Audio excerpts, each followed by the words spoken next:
All right, welcome back, y'all. Episode 10 of the Rich Off Creating Podcast. Yes, sir. Yes, sir. Yeah. Back with another one. Yes, sir. What, housekeeping first or good things for the week? Nah, let's do good things. Good things for this week. I'm a best you. Hey, man. Locked in something crazy. Yeah, locked in something crazy. Locked in something crazy, bro. Yeah, can't wait to get started on that for sure. Yeah, for sure. One of them retainer situations, man. Yeah. Hefty check. Locked in another retainer client for monthly hair campaigns. Yeah. Monthly hair content. So excited about that for sure. That's gonna be crazy. Yes, sir. That's gonna be crazy. Good thing from this week. We got our Mother's Day set done. Yeah. Which is one of the topics we're gonna kind of touch on today. That went crazy on Instagram. Yeah, I think just off our story, like, so many reactions. Yeah, I think that story, the first one with the video just showing us setting it up. Mm-hmm. I think like 50 likes. Yeah. Like maybe 15 shares. So it definitely went up. Yeah, people are definitely swiping up on that. I still just can't understand. Like, I mean, I know Instagram wants you to promote and like boost your stories, like run ads with your stories. But bro, we have 20-something thousand followers. Like, our story only sometimes reach 300 people, bro. Sometimes, yeah, but on the high end of that, sometimes it's 3,000 people. That's still, to me, that's still not enough. Let me, what's that percentage? Like, oh yeah, what is that percentage? That's crazy. I mean, that's very low because Yeah. 10% of that would be what, 2,000, 2,500. So we yeah. only reaching like 10%. Yeah, crazy. Yeah. But no complaints. That's what I'm saying. No complaints. But yeah, so that's a good thing. I think Mother's Day gonna look good for us. Hopefully, it's looking good for everybody else too. That set is amazing, bro. Mm-hmm. That set is amazing. Yeah.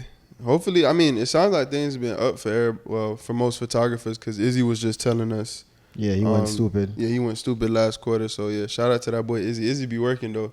So I'm saying that's one thing about it. Izzy put in the work, and I know he just seeing the benefits of everything he doing. Yeah, for sure. Yeah. Housekeeping. What do you got? What do we have? Always projects coming up. For sure. Make sure you guys tap in with the most recent video we dropped, which is the how to use 4 looks, 1 light. Yeah, exactly. 4 looks with 1 light. Mm-hmm. Wayne went crazy with that video. The looks, definitely something you want to add to your arsenal, add to your lighting bag. For sure. So tap in with that. Mm. I still haven't even gotten a chance to do that 2-minute lighting recipe for that maternity look. So I'm gonna try to get that done this week. That's on the way. Yeah. We have the maternity shoot we did this weekend on the way. That was nice. With the cape. Yeah. That went crazy too in terms of how people were receptive to it. The little reel that we dropped. Yeah. Yeah, people like that look. And we finally sent Hair Diamonds all the deliverables after all the corrections and everything. So hopefully sometime can drop that soon. They can launch and then we could drop that content. Exactly. Yeah. And then I like what we dropped with Lala. Oh yeah. Well, we gonna jump into that. That Fenty Spec campaign. We could touch on it right now. Really. If you guys follow us on the gram, of course, you probably seen the video. And we dropped the photos.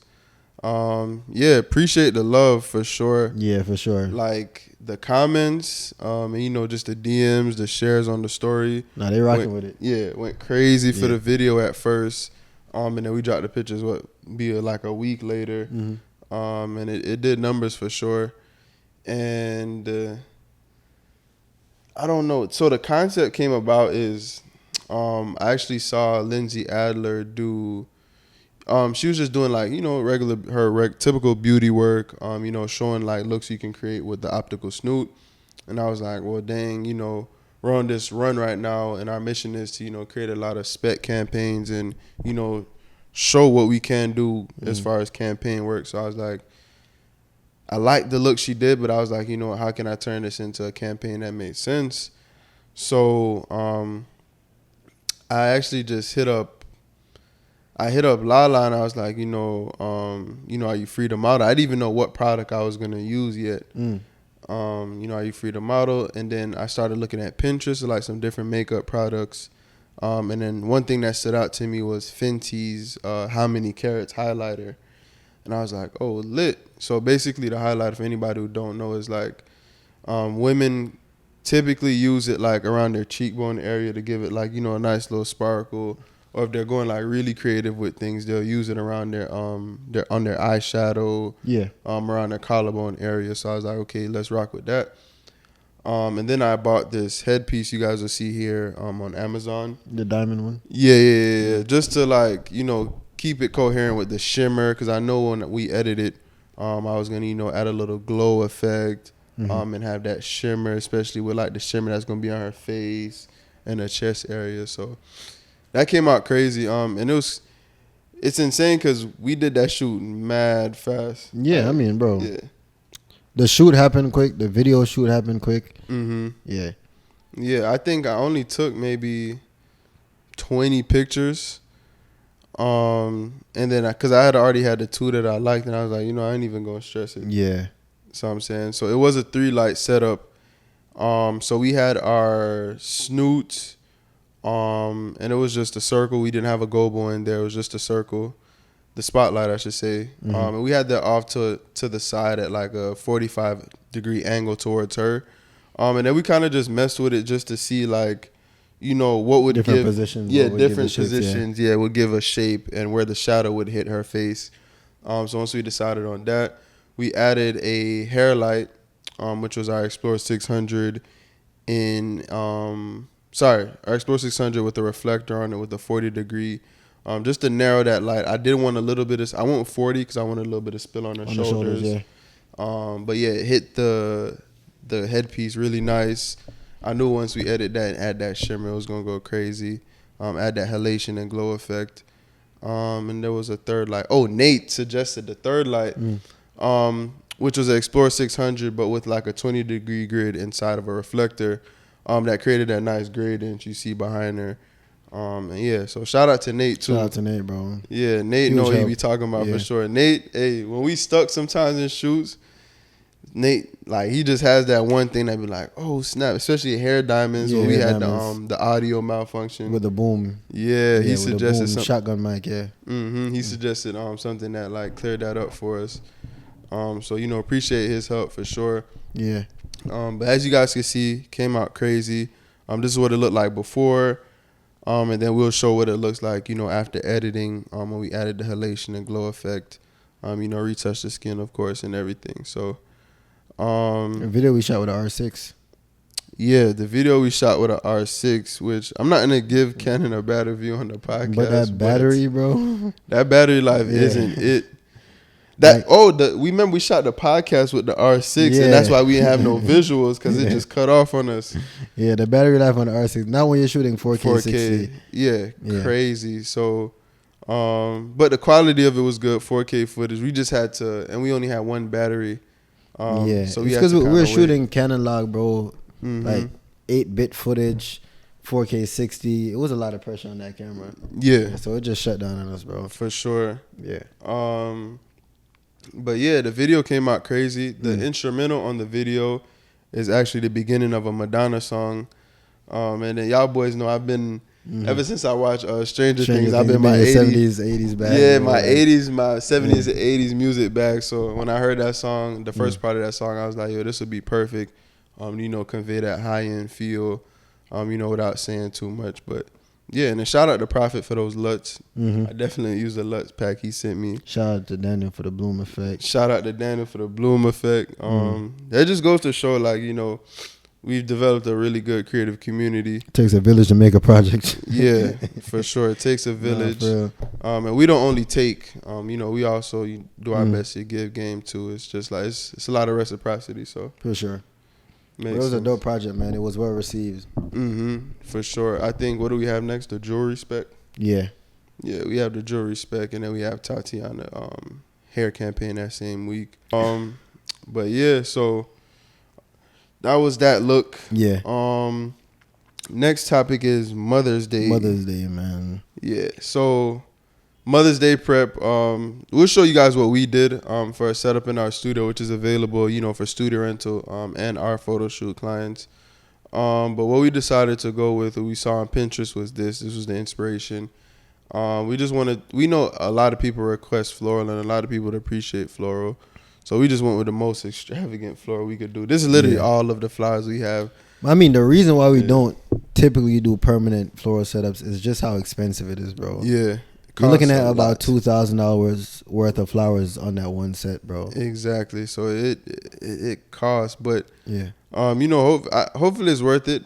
So far it's well received. You know, a lot of photographers been rocking with it. Yeah. People hit us up about our photo shoot packages too. But so let's talk about like preparing for Mother's Day. I guess we can talk about what we've been doing and what you think like photographers should be doing. So like, what's the first thing? I mean, the first thing that I would do if I was like, I mean, I'll tell you what we've been doing. I mean, we already have a cultivated list of previous clients, bro, that we know we're gonna reach out to in the forms of like campaigns, SMS, email campaigns to kind of get them back in for these sessions, and that is a cheat code, by itself. Definitely, you're guaranteed at least 20% of those people coming back. Exactly. In for a session. And this Mother's Day is already a holiday that's celebrated, and you're giving people a reason to come and celebrate it with you. Exactly. Right? Everybody wants to bring their mom in for a photo shoot. Everybody wants to be photographed as a mother in this beautiful moment. So, I mean, reaching back out to those old clients is definitely going to give you a high success rate when it comes to sales. So that's one thing that we've been leaning into. Yeah, that's facts. I have a question.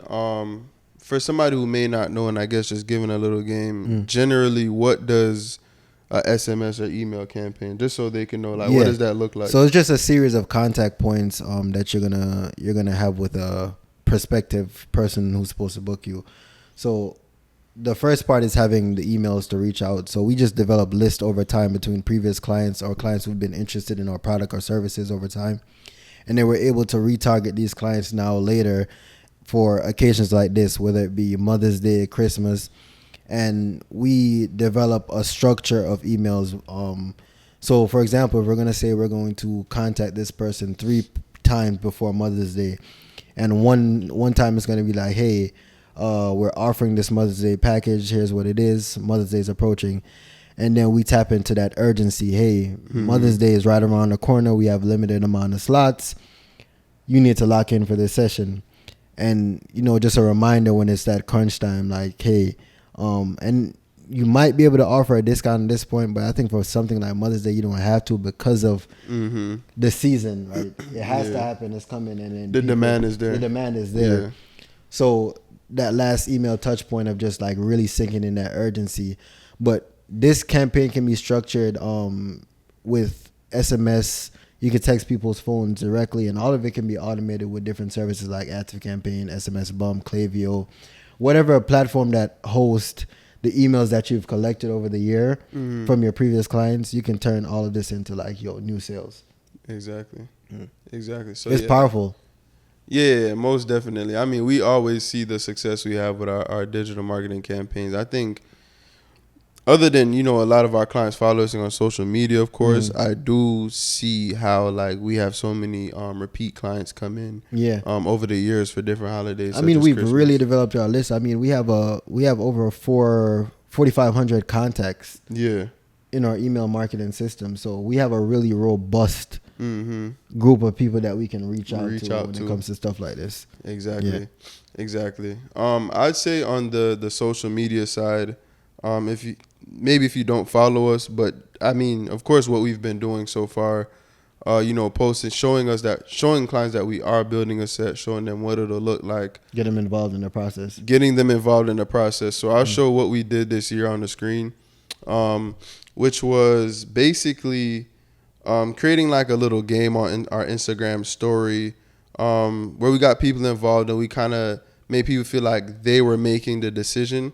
Not even they make them feel like, because we did let people decide on the price, because that was the average price, the $300 that we're charging. That was the average of what everybody said. Some people said some wild prices though.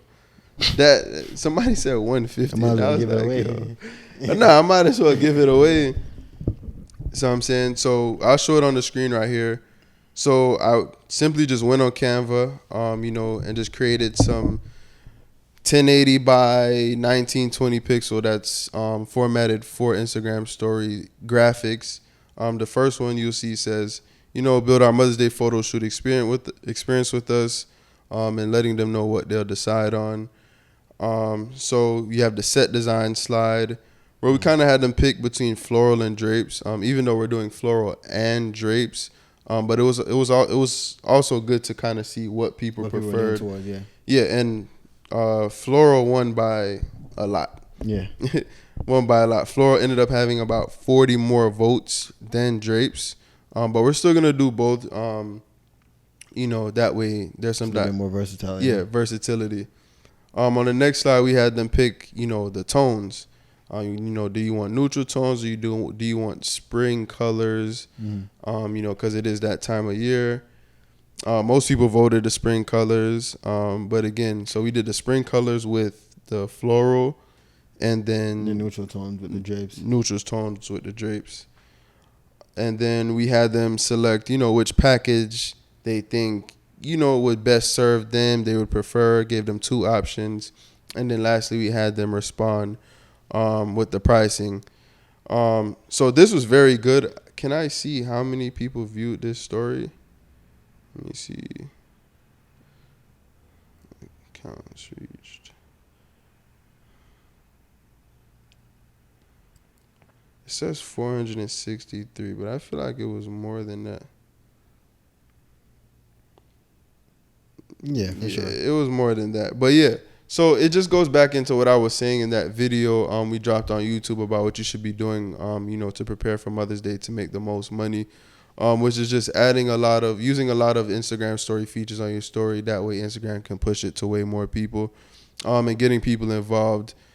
So our process started right there. And then this past week, of course, we showed the sets, and that just went up. Like, blew people's mind away. Everybody's asking, pricing, when can they book, and basically demanding it now. And it's just a foolproof formula. So I'm saying that has worked year over year. Excited about it, bro. Exactly. And then give people a reason to spend the money. I mean, people want to do stuff for their mother already. Yeah, for Mother's Day. Exactly. And then I guess we can also touch on what do you think people should be doing? I mean, I did the YouTube video about it, but some people may have not watched it. What do you think people should be doing after the shoot, after the Mother's Day shoot, in terms of like their post-production, in terms of add-ons and things like that? Oh, I mean, by the way, bro, if you should do this across the board, right? But definitely in terms of add-ons at the end of it, bro, selling prints, selling additional edits, like leaning into that the moment that Mother's Day is, bro. It's a beautiful family moment, and you want people to realize that this is something to have and keep for a long period of time, not just for the year or just to post on social media. So adding add-ons that look like prints, wall art, stuff like that is definitely going to help you boost sales. That'd easily take a client who's only spending $300 for the session and make it double that, $600 in terms of just add-on sales. So definitely that's something that people should look into. I mean, extra edits alone is going to make somebody a ton of money. Yeah, exactly. Easily, those are the things that, like I said in that video, easily take $300 to $500. And then to reiterate the point we've mentioned in so many other episodes, with times like this, acting as loss leaders. Yeah. It's a good way to get a lot of clients into your ecosystem. It may be at a lower rate, but once they're in the ecosystem, they're yours. They're yours. So I'm saying, so they're coming to you for birthday, maternity, branding, campaigns, newborn, all of that. It's a great time to get first clients in, man. Yeah, for sure. Again, I can't even stress how many of our clients first shot with us Christmas or Mother's Day, when it's a little bit, the entry is a little bit cheaper, they can afford it, and they're a little bit more willing to spend. And then once they see your service, your personality, people usually don't want to stray away from something they're comfortable with that works for them. So exactly, you pretty much lock that in. That's yours. But I mean, the best advice I can give somebody about something like this is preparing ahead of time. If you're preparing the month before, you're preparing too late. Yeah, for sure. You have to have thought about a lot of things beforehand. Yeah, because you and everybody are competing for these clients, so you really have to put yourself And especially in a market like ours, bro. It's a Yeah. million photographers down here. We're going to be shooting Mother's Day sessions, Mm-hmm. right? So you have to put yourself in an advantage by being great and being first. Yeah, facts. Facts. I agree. And that's how we won last Christmas. Yeah, that's always the goal. At Christmas we dropped like the top of November. The top of November, and our sets were ready. Sets ready. We had our go, sets ready, our pricing ready, so we were able to do. I mean, Christmas we did over 100 sessions, bro. Yeah, it's insane. Crazy. That's the most we've ever done. It's insane, but I mean, it's proper preparation, bro. Mm-hmm. And then even with Mother's Day, I mean, we spent late nights just now. Yeah, we was here on two occasions till like 2-3 in the morning, just getting the sets together. Yeah, but we're always gonna reap the reward of like our late nights, bro.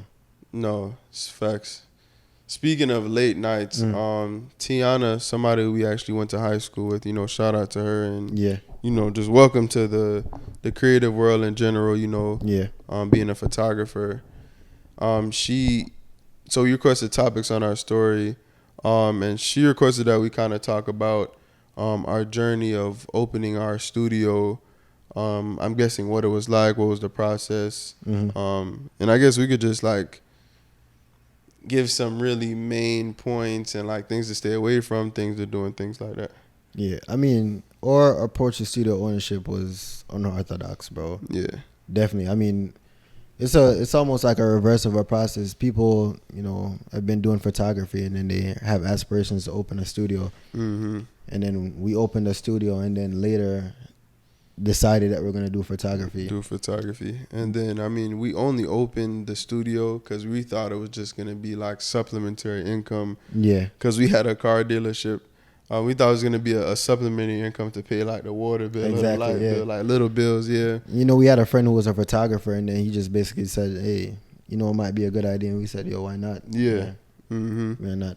So if I'm gonna talk about the journey, right, what I can talk about are the things I wish I knew before I started a studio, right? I wish I understood the commitment of owning a brick and mortar.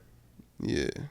Right, understanding that having a physical location means that you have to physically be there. Yeah, for sure.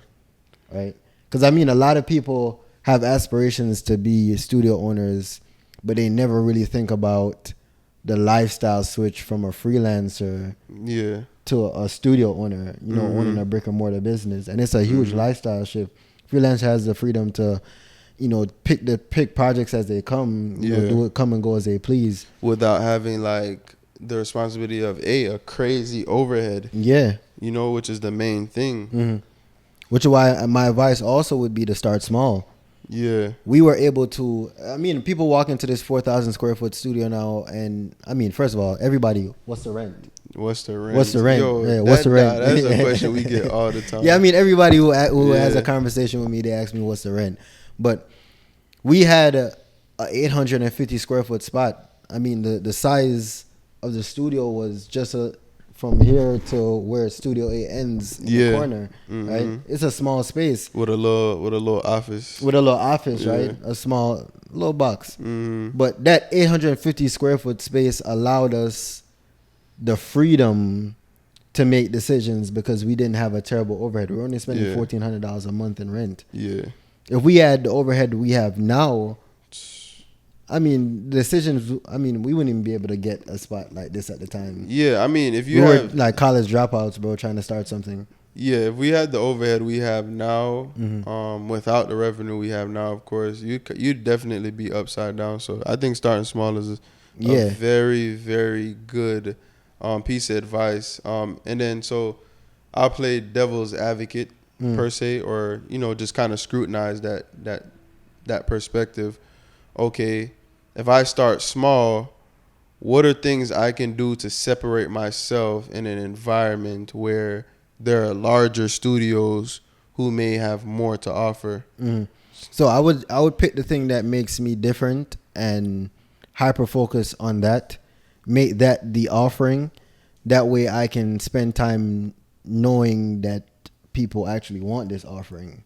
Right? Because a lot of times back to lean MVP. Yeah, right. Yeah. A lot of time people people think or they can predict the future. Like, oh, I know that people are going to want this or appreciate this, right? I mean, as an entrepreneur, you're solving a problem. You're identifying a problem and putting out a solution, right? But you can also be wrong.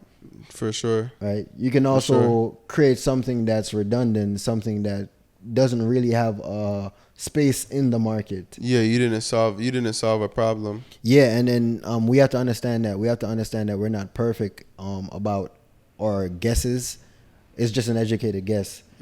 So if I was to start, I'm never gonna jump out the gate and create the largest thing I can create because I've already diminished my capacity by on one bet when I can hedge that bet by starting smaller, and that way I have an opportunity to pivot. Because if I had opened that studio and I realized that nobody is interested in this type of offering, I would have had the freedom to close for a couple weeks and switch. Yeah. Because my overhead isn't terrible. I could pay this. Exactly. Right? Yeah. So that's the type of approach that I would take, and really understanding that you have the potential to scale when you start smaller. Right? When you start larger, now you have to feed that investment. Yeah. Before you have the opportunity to scale. Yeah. Right? And I want people to kind of think about the time curve also, right? And not get caught up in thinking that you're going to open something like this and then 2 months later it's going to be this successful business. Facts. Right? I mean, most small businesses fail. That's one thing that we have to acknowledge, right? And the ones that are successful, there's a time curve between the time that they start and when they start to see profit. I mean, you have way larger businesses like Twitter that didn't see profit up until, I don't think they've ever seen substantial businesses profit. like Spotify, who's never seen profit, right? Yeah. So we have to consider like what the time curve is in this journey to having a successful space. If you're not prepared to have savings or money outside of the business that you're doing in the form of a job or a salary that you're getting, that's going to allow you to fund this business for 6 months to a year, then you run the risk of going under. Yeah, for sure. I mean, we've seen several studios in our market start and close within the span of a year. Yeah, most definitely. Yeah, and I think I can chalk it up to the fact that they didn't expect the market to not receive them quickly. Yeah. And I guess on the outside, because it's a low barrier of entry, it seems easy. Seems easy, yeah. Because it's really easy to open a studio. I mean, anybody can open a studio. Can open a studio for sure. There's no like commission. There's no approval. There's no zoning. There's no real like zoning barriers and things like that. So it's really easy to open a photography studio. But to kind of touch on your point, I'm guessing it'd be safe to say like somebody should have at least, I know this is very like generic, but I think it's the safest thing to say, like if you're gonna fund this with savings, you're gonna like, okay, I'm gonna save to a point, quit my job. I'd say at least anticipate to save for like 6 months of expenses for your business. And I mean, you don't have to do it alone. You could partner. Yeah, you can partner. You can partner. I mean, that to me would be the safest approach. If you and somebody who's like-minded, you're both like creatives, and then you have similar values. Definitely get in a business agreement. Yeah, for sure, a partnership agreement. You can have a partnership agreement, and you can open this studio with the intention of ending this business partnership when it gets to a 3-year point, when you have enough revenue to do your own thing. Or if you decide that we're going to partner up and we're going to flourish as a business, you can do that, right? But you don't have to approach it alone. Facts. Right? Because on the other side, I mean, when it works, it works. Yeah. There's a lot of upside, right? I mean, we've seen as high as $50,000 months, right?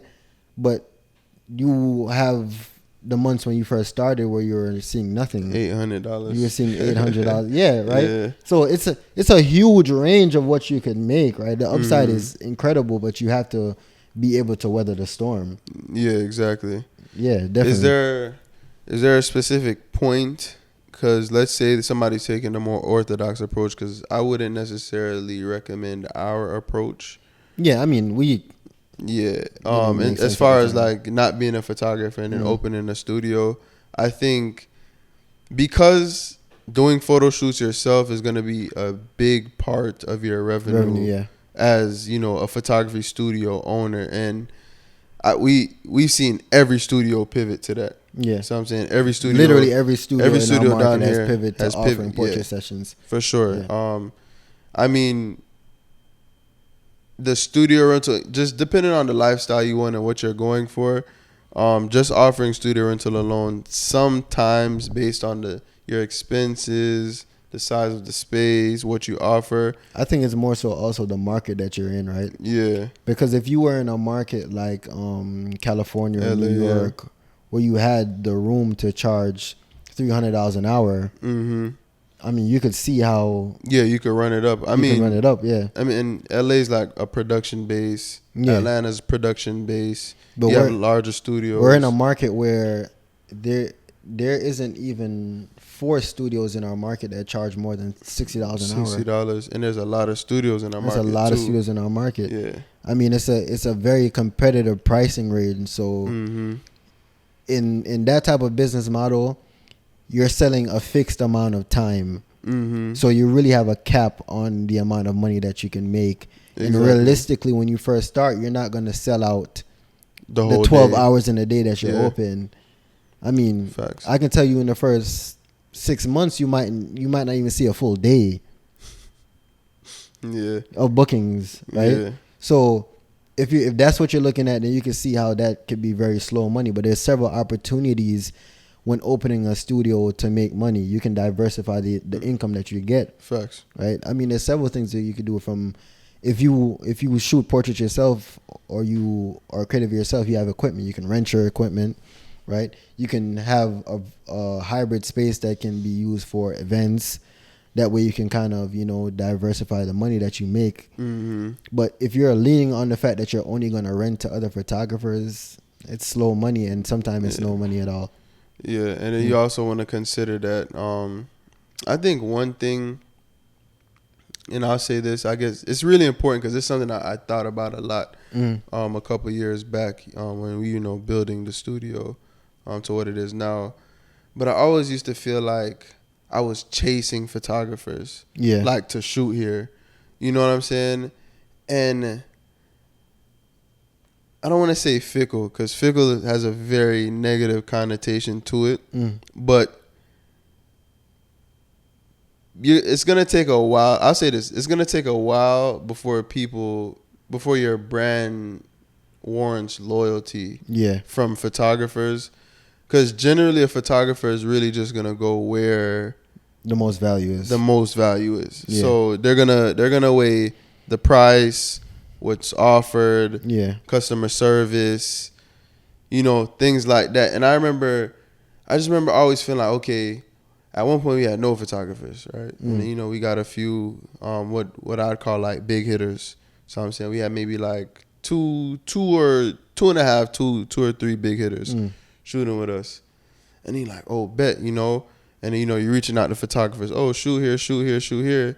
And then you kind of get a wave of photographers in. And then, some of the big hitters leave. And then, of course, you're going to see that in revenue. Yeah.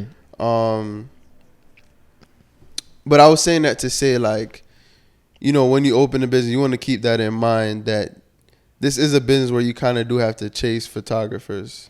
Yeah, and it's like I said in the start, it's a difference between this and a freelancer lifestyle where the only thing that you worry about is you and the next client you're going to get. Exactly. Right? Yeah. Now you're in a space where 100% of your time is spent trying to make sure that you have something valuable for somebody else to book. And then especially like, okay, as a freelancer, it's a lot of business to client relationships you have to focus on because it's your final client.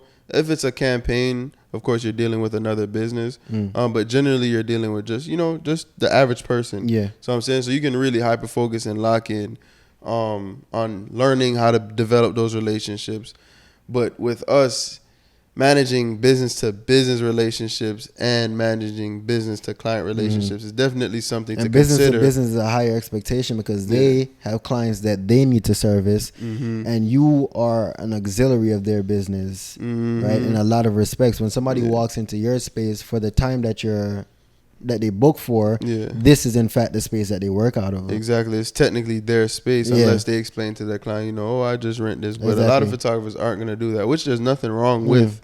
But photographers are going to want somewhere that's a good representation. Exactly, bro. Right. And understanding that is now you're realizing how you have to structure your business. You have to have a space that somebody can rely on them in terms of booking. Somebody can rely on the cleanliness, the value that a space is going to have in terms of equipment and props, right? So you have to consider all of these things, and you have to constantly be thinking about all of these things, right? And I don't want this episode to sound like, hey, don't go open a studio. It's just really consider it. Just really consider it, right? Just really consider it, because I mean, let's talk about the positives, right? Because we've really. I was gonna ask you that, so that was gonna be my next question. Not necessarily the positives, but can you identify specific things that we did as far as, you know, having a studio that were key contributors to the success we saw over the years? Like,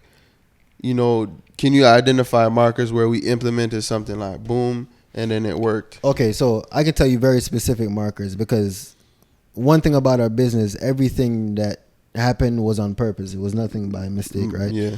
So when we first started our business, you know, you and I spent a lot of time trying to figure out how to get to the next level, right? And the next level was our revenue goal, right? And we kind of realized the ceiling when it came to the amount of bookings that you could get. Because I remember at the time we were doing the math, like, okay, if we did 12 hours per day at $35 an hour, maybe we can pay ourselves something, right?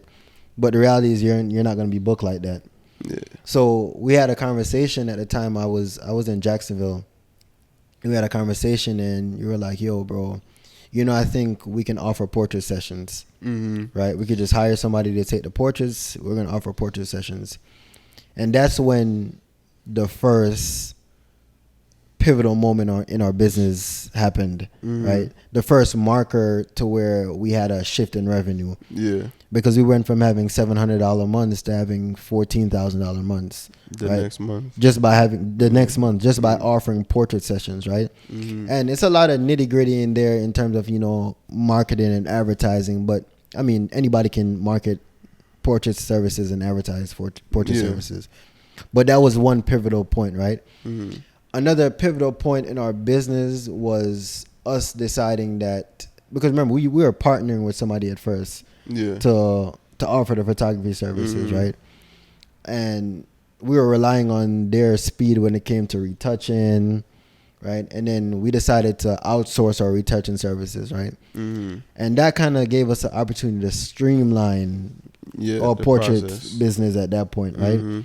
So we had a studio now that was making consistent revenue when it came to the portraits that the studio offered. But on the other side, we were focusing on how we can make the studio valuable to photographers, right? And then we reached a fork in our business where we had issues with our landlord.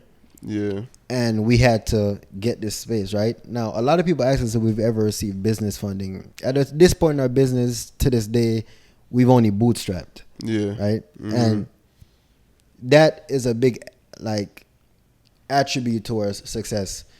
Because, I mean, people would think that we just made so much money that we could, you know, open a space like this and, you know, it worked out for us. I mean, we spent a lot of money personally investing. It was a big gambling. I think we literally spent every last dollar we had. Bro, well, I mean, we spent. I want to tell you guys a story, bro, of when we first opened this spot. So we pulled together business funds and personal funds to open this space, because we went from the 850 square foot spot to 4,000 square feet, and it was a big jump at the time. And we only started our studio for a year. Up to at that point. And we're sitting in this very lobby, putting down the flooring that you see here on the floor. And Sean and I were having a conversation, and we were like, yo, bro, should we invest more money And at this time, it's like, okay, this is the last couple thousands of dollars that we have. Mm-hmm. And we're like, yo, the studio renovations took more money than we expected. Mm-hmm. And we're like, yo, should we double down or should we just slow down and kind of like, you know, creep towards this point? And we're like, hey, man, we're just going to do it. Bet on ourselves. Mm-hmm. And we went broke to the point that you had to buy my plane ticket.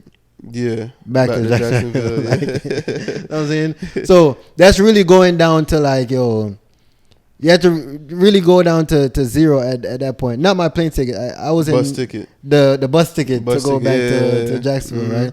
It was at that point that it was just like getting down to zero, but understanding what we were betting on, because we knew that out of this space, at the rate that we were getting booked at our old space, that we had multiple rooms that we could offer, we could put more time on the schedule, and we could really like compound the amount of money that we were making. Exactly, because the original plan, of course, was still to keep offering the photo shoots, but our like the apple of our eye plan for the studio rental was, okay, we have this larger space now. It looks different. It feels different. The goal was to get in front of brands who were gonna book bulk hours of time. We would even want brands for shoots. Yeah. The goal was to get in front of brands who were gonna do book 8-hour campaign shoots, 12-hour campaign shoots, book multiple days, and things like that.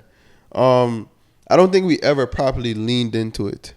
No, because the business shifted very quickly. Yeah, we didn't properly lean into it because the business shifted. Yeah, the business definitely shifted. I mean, at this point in time, we still weren't photographers ourselves. And I know it sounds crazy, when we got this spot 3 years ago, we weren't shooting. It's 4 years now? Yeah. Since we've been here? Oh, September is about to be 4 years. Yeah. Okay. So call it 4 years ago, and when we were in this spot, we still weren't shooting. The first year we were in this spot, we still weren't shooting. The first year and a half we were in this spot, we still weren't shooting. We're hiring photographers who would come in and just do the sessions for us. So at this point in time, our business still hadn't matured into the point that it was today. Yeah. So we never really got an opportunity to try to lean into, you know, finding companies who are going to contract out multiple days in our studio rental. And our studio rental kind of transitioned into something more passive, that we could just create so much value and put it on wheels. And then honestly speaking, I think that's where we kind of lapsed a little bit. Well, let me tell you. So between spending our last the last of our bread, you know, just getting the spot and outfitting it, we didn't even have sets or anything like that. We didn't have money to put sets in here. So which was like a dang, like you know what I'm saying? The good thing is not many people were shooting with sets back then in general, because no studios really had sets. Lux Galore wasn't down here yet. So Pick City hadn't opened. So it wasn't really set heavy yet. But we knew we wanted sets because the first studio we had, remember that one in the Pepsi installment? Yeah. That went crazy. So I'm saying people loved it. People loved the Pepsi installment. So we're like, okay, we seen a formula right there. So we're like, okay, we need to go set heavy. So I think we never saw the full potential because it didn't have sets. We ran out of money to build sets. And then our focus was elsewhere. Other than studio rental, we're like, you know what, you guys have the basics. You know, we'll come in and roll the backdrop down for you. We weren't really looking at inspiration from Pinterest to be like, oh, what do you guys want? You know, how can we make this better for you and things like that? Because it's crazy. It's crazy that we ended up at that point, because when we first started the studio, when we had the smaller one, it was all about like, yo, the experience we're going to provide the photographers. We had wine. We had all types of different things that were complimentary, to now where we got to a point where the photo shoots, you know, required so much of us, so much attention. Especially when we started shooting ourselves. We kind of took a lapse back and like, dang. And then, but we eventually like, you know, recognized that and recovered, and, you know, started putting way more attention to detail, way more care back into our studio rental. I'm glad you say recovered, because I need people to understand that the consequence of us not focusing on our photography clients was that we lost a ton of clients. We generally, like, you know, just being transparent and honestly speaking, you know, we didn't show our appreciation. We didn't treat people how they should have been treated. And then that was something we recognized, we're real with ourselves and like, okay, no, we need to get back to, and not even just for monetary reasons, but just because this is what we do, this is what we love to do. And we want to create a fun, creative, welcoming space, for creatives. So I'd say another pivotal point in our business, of course, like talking about recovery from, kind of neglecting our studio rental, the studio rental side of our business, was when we decided to add all of these sets, and of course, get back in that mode and hyper focus on studio rental again. And it's so crazy because the opposite of that was kind of putting our photo shoots on a little bit of a autopilot, just to get back and lock in with that and make sure that was right. So adding these sets, because the studio's set flooded now, know. And then, jumping on Peerspace, and then we started to see, it's crazy, we started to see a lot more of the clients we wanted 4 years ago when we first got this space, which are the ones who are booking 12 hours a day, 3 days at a time, booking out one client wanted to book out the entire week. Yeah, for the studio. Yeah. So, it's crazy. It's crazy. So, I mean, would you say we're still struggling to create the perfect situation, a balance between the two sides of the business? No, I don't think so now. I think, prior to this year, really, I think there were a lot of things kind of in the way, and a lot of things that used to bog us down, like menial things that I don't even know the words to express it, but it just wasn't we weren't doing progressive work that was pushing the business forward. It was just more a lot of lateral movement. Putting out fires and things like that. So I don't feel like we struggle with that anymore. I think we found a perfect a perfect way to do both, and focus on both for sure. Yeah. I mean, we're definitely at a different point in the business now, and I think a lot of people can learn from what we've been able to do and replicate it, because I mean, we didn't do anything that was so impossible to do. Yeah, we didn't do anything crazy. Yeah, I mean, it's just consistently providing value and seizing the opportunity when it's there and betting on ourselves, bro. Exactly. And then being able to, wait out that time curve between, when you start and when you're successful at something. Exactly. Yeah. A few of the key things we did was focus on cleanliness. Yeah. I was focused on customer service. Amazing sets. Easy booking system. A reliable customer service. Yeah. For sure. So those are like just some key things, like if you wanted to start a studio that photographers really care about. And then, maybe in the comments, photographers, you guys can, drop what's important to you guys, what you guys look for in a studio too. Yeah. That way anybody who's interested in opening a studio can kind of pick up on that game. Exactly. Yeah. But overall, man, I'm saying it's definitely something that's attainable. And I hope to see, not in my market though, I don't want no more studios in my market. But, y'all free to open, elsewhere. You know what I'm saying? It's very competitive, and I don't want to, have to continue to drive the prices down. Yeah, exactly, bro. So, I wish everybody the best though in their endeavors in terms of, their journey to studio ownership. Yeah, most definitely. Appreciate you guys tapping in with us for episode 10. Yeah, we real podcasters though, because I mean, once you get to the point that you don't know what number it is. So I'm saying we real podcasters. But appreciate y'all tapping in. Be sure to like, comment, share, and subscribe. Follow us on Instagram. Rate and review on Apple Podcasts and Spotify. Check out a couple of our videos. Latest video just dropped. More on the way. Facts. See y'all next time. Till then, man. Be safe. Yo.